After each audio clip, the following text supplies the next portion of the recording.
सपनाओं की कहानियाँ जिंदगी के पन्नों पर, क्योंकि मैं कहानी हूँ। खूनी दरिंदा, भाग 2, हंगामा। अब सेठ रामलाल अपनी पूजा खत्म करके अपने बंगले के बरामदे में पड़ी मूविंग चेयर पर बस आकर ही बैठे थे कि तभी उन्हें अपने गार्ड के साथ एक पंडित आता दिखाई दिया। सुबह सुबह एक पंडित को अपने घर आते देख सेठ जी का तो मानो जैसे दिन ही बन गया हो। वो फौरन कुर्सी से उठ खड़े हुए और नंगे पांव ही दरवाजे के गेट की तरफ दौड़ने लग गए। आइए पंडित जी, कैसे आना हुआ? बस इतना कहकर उनके पैरों में झुकते हुए उनके पैरों को छूकर आशीर्वाद लिया। भगवान तुम पर सदा कृपाएं बनाए रखे। ऐसा कहकर पंडित जी ने अपने दायां हाथ सेठ के सर पर रखते हुए कहा। सेठ जी खुश होकर कहते हैं, सुबह सुबह यहाँ आकर आपने मेरा दिन साकार कर दिया। मैं आपका बहुत आभारी हूँ। ये कहते हुए सेठ जी अपने बंगले के भीतर बरामदे में मुड़ते हुए कहने लगे।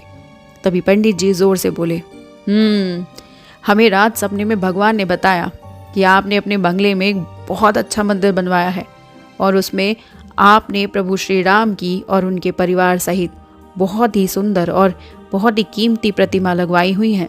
तो बस भगवान ने हमें आदेश दिया है कि आज हम आपके यहाँ पूजा करें।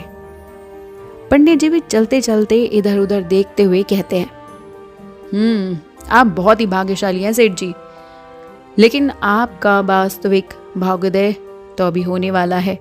आज इस बंगले में सोना बरस रहा है, कल दुनिया इस बंगले में हीरे जवाहरात बरसते देखेगी। तभी सेठ जी भी पंडित जी के सामने हाथ जोड़ते हुए और अपना सर झुकाते हुए कहते हैं, बस आपके आशीर्वाद का ही फल है पंडित जी, वरना ये सेवक इस कृपा के योग्य कहाँ। और बस पंडित जी को मस्का लगाने के बहाने सेठ जी भी चापलूसी करते हुए बोले, बस आपके आशीर्वाद से ही, श्रद्धा से, भक्ति से और विश्वास से ये सब बढ़ता जा रहा है। इससे अधिक और कुछ नहीं चाहता। अब सेठ जी भी बिना ये जाने कि असल में वो पंडित जी हैं या नहीं, उनकी भेष में कोई और तो नहीं, बिना उसकी जांच किए पंडित जी को बड़ी ही श्रद्धा और भक्ति से अपने साथ बंगले में ले जाता है और अंदर मंदिर में ले जाता है सीधे। अब संगमरमर का बना घर के बीचों बीच वो भव्य मंदिर जो हमारी कला और संस्कृति का बेजोड़ नमूना था। संगतकारी और पच्चीकारी ने संगमरमर में जैसे प्राण ही फूंक दिए थे। संगमरमर की एक भव्य और विशाल चौकी पर राम परिवार की बहुत ही सुंदर और सोने की बनी मूर्तियां विराजमान थी। उन मूर्तियों की ऊंचाई लगभग 3 फीट थी और उनको देखकर मानो ऐसा लग रहा था कि जैसे समूची मूर्तियों के शरीर पर सुनहरा रंग पुता हुआ हो। अब क्या था, बस पंडित जी की आंखें भी ये देखकर चकाचौंध हो गई। अब उन्होंने अपना थैला और बाकी के सामान मंदिर की दीवार के सहारे रख दिए और अपने घुटने टेक कर बैठ गए। बस फिर क्या था, वो अपनी आंखों के बिना झपकाए लगातार उन मूर्तियों को देखते रहे और इन मूर्तियों के चरणों को स्पर्श करते हुए बोले, बिल्कुल बिल्कुल यही, ऐसा ही रूप मुझे रात को अपने सपने में दिखे थे। बस यही कहते कहते पंडित जी भी फूट फूट कर रोने लग जाते हैं। इसी बीच सेठ जी की पत्नी और घर के बाकी के सदस्य भी आ जाते हैं और उनको रोता देखकर उनके परिवार की आंखों में भी आंसू छलछला उठते हैं। तभी सेठ जी अपनी आंखों से आंसू पोंछते हुए कहते हैं, इस घर में जो कुछ भी फला है वो सब आप जैसे महान लोगों के आशीर्वाद की वजह से ही तो हुआ है और आपकी जब तक इच्छा हो आप यही रहिएगा। आप जैसे महान लोगों के लिए मेरे घर के दरवाजे हमेशा खुले हैं और आपकी पूजा अर्चना में कोई कमी नहीं आने दूंगा। बस इतना कहकर सेठ जी पंडित जी के नहाने धोने और बाकी की सुविधाओं का इंतजाम कर देते हैं, बिना ये जाने कि वो असल में है कौन। बस फिर क्या था, पंडित जी नहा धोकर खा पीकर वही मंदिर में अपनी चटाई लगाकर लेट जाते हैं कि तभी सेठ जी आकर कहते हैं कि आपके सोने के लिए मैंने अलग से एक रूम में अरेंजमेंट्स किए हैं, वहाँ लेट जाइए। तभी पंडित भी चालाकी से जवाब देता है, नहीं, मैं बस एक दिन के लिए ही हूँ यहाँ और बस उतने टाइम में भगवान के चरणों में रहना चाहता हूँ। बस पंडित की ऐसी इच्छा जानकर सेठ ने भी उन्हें ज़्यादा कुछ नहीं कहा और वहाँ पंडित को छोड़कर अपने ऑफिस चला गया। अब रात का समय आता है और पंडित राम परिवार के बारे में काफ़ी कुछ बता रहे थे और फिर देर रात को वो मंदिर में मूर्तियों के आगे अपनी चटाई लगाकर लेट जाते हैं। सेठ ने फिर से पंडित जी को कहा, मैंने आपके लिए अलग एक कमरा ठीक करवा दिया है, अब वहां जाकर सो जाइए। लेकिन पंडित जी भी बड़े ढीठ और साफ मना कर दिया। अब रात को काफी देर तक वो पंडित जी के पैर दबाते रहे और जब उनके खर्राटे लेने की आवाजें आने लगी तब वो घर के सभी नौकरों को सुबह जल्दी उठने और मंदिर की साफ सफाई और पंडित जी के नहाने धोने का अरेंजमेंट करने का ऑर्डर देकर सोने चला गया। अगले ही दिन सुबह 4 बजे उठ गया और नहा धोकर जल्दी से मंदिर पहुंचा और वो ये देखकर चौंक गया कि मंदिर में अभी तक अंधेरा हो रखा है।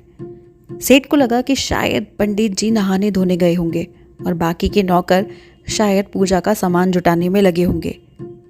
बस फिर क्या था, जैसे ही मंदिर के अंदर जाकर उन्होंने लाइट का स्विच ऑन किया, दूसरे ही पल दिमाग में सन्नाटा छा गया और आंखों के आगे अंधेरा आ गया। मंदिर से राम परिवार की मूर्तियां गायब थी और पास में पड़ी चटाई भी खाली थी और ना ही उनका कोई सामान था। बस इतना देखकर सेठ जी जोर जोर से चिल्लाने लग गए और कहने लगे, राम परिवार कहाँ चला गया?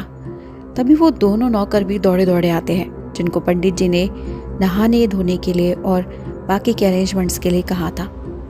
सेठ जी ने गुस्से से चिल्लाते हुए अपने नौकरों से पूछा, कहाँ थे तुम लोग? माफ कर दीजिए साहब, दोनों ही नौकर एक ही स्वर में बोलते हैं। तभी उनमें से एक नौकर बोलता है कि आज न जाने क्या हुआ, वैसे रोजाना हमारी आंखें 4 बजे ही खुल जाती है, लेकिन आज तो 5 बजे भी हमारी आंखें नहीं खुली। अगर मैडम हम उधर जाके नहीं जगाती ना तो हमें तो कुछ पता ही नहीं लगता, बस सोते ही रहते। आप चिंता मत करिए साहब, हम अभी 5 मिनट में काम खत्म कर देते हैं। तभी सेठ जी फिर दोबारा से उन्हीं स्वर में चिल्लाते हैं और कहते हैं, सेठ से दोनों गार्ड को बुलवाओ और बाकी के सब नौकरों को भी बुलवाओ। राम परिवार की मूर्तियां गायब है। अब सेठ थोड़ी कांपती हुई आवाज में बोलता है। दोनों ही नौकर दौड़ते हुए बाहर निकल गए और पल भर में ही पूरे बंगले में हंगामा मच गया। सारा घर छान मारा लेकिन पंडित जी का कहीं कुछ पता नहीं चला। लोग पुलिस स्टेशन फोन करो और मुझे लगता है वो पंडित कोई ठगता चोर था, कोई हमारे यहाँ से मूर्ति चुरा कर ले गया। तभी सेठ जी की मैडम ताना मारते हुए कहती है, मैंने तो कितनी बार समझाया है कि बिना कुछ जाने ही किसी को घर के अंदर मत लाया करो, लेकिन मेरी यहाँ पर कोई सुनता कहाँ है। बस इतने के बाद सेठ जी धम से पास में पड़े सोफे पर लुढ़क जाते हैं। पार्थ की बात सुनकर जोरबाग का इंस्पेक्टर तिवारी आश्चर्य में पड़ गया, क्योंकि उस सब हनुमान मंदिर में जाने का उसे कई बार मौका मिला। उसने उस मंदिर की मूर्तियों को बड़े ध्यान से कई बार देखा था। इसके अलावा उसने एक धार्मिक और कर्मकांडी परिवार में जन्म लिया था, इसलिए बचपन से ही पूजा पाठ में रहा था। अब हनुमान मंदिर में चोरी होने की बात पर उसे जितना आश्चर्य था उससे कहीं अधिक उसको गुस्सा आ रहा था। बस उसने जल्दी से रिपोर्ट लिखी और अपनी टीम को तैयार होने के लिए कहा। अपनी टीम के साथ रेडी होके बस निकल ही रहा था कि अचानक से तभी फोन की घंटी बज जाती है। वो तेजी से पलटता हुआ फिर अपने ऑफिस में आता है। फोन उठाकर बोलता है, जोरबाग पुलिस स्टेशन। अब दूसरी ओर से सेठ का बेटा अशोक बोलता है, मैं सेठ रामलाल का बेटा अशोक बोल रहा हूँ। तभी एक दूसरी आवाज आई, हमारे मंदिर में रखी भगवान राम परिवार की सारी मूर्तियां चोरी हो गई हैं।